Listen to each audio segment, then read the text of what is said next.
Quelles sont les attentes autour de Pocognoli à Monaco? Vous le savez, il prend la suite d'Adi Hutter et selon moi, Adi Hutter avait une part de responsabilité à Monaco, mais c'était pas le seul coupable de la situation actuelle. J'ai fait une vidéo entière et plutôt longue où je décris ce qui, selon moi, pose problème à Monaco. Je vais pas revenir là-dessus, mais pour comprendre les attentes autour de Pocognoli, faut comprendre pourquoi Adi Hutter a été viré. Et là-dessus, c'est plutôt simple.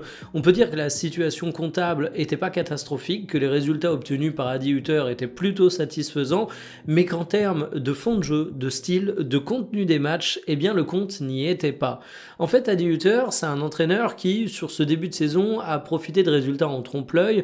Monaco a parfois eu un petit peu de réussite dans ses matchs et surtout n'a jamais réussi à mettre sa patte sur le jeu monégasque.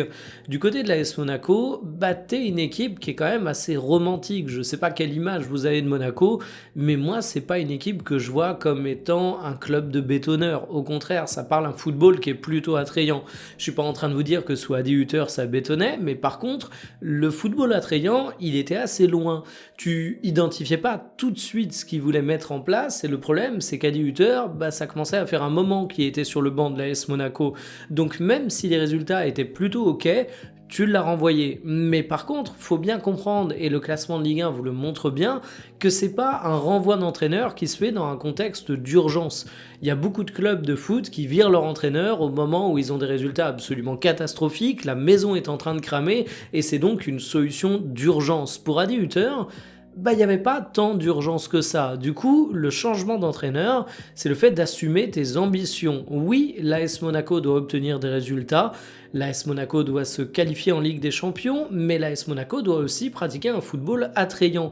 Et là, ça vous fait comprendre à quel point la mission va être complexe pour Pocognoli.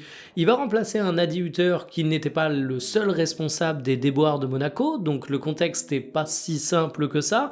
Et en plus, il n'arrive pas seulement pour avoir des résultats, mais pour avoir des résultats et la manière, ce qui est quand même un sacré challenge pour l'entraîneur.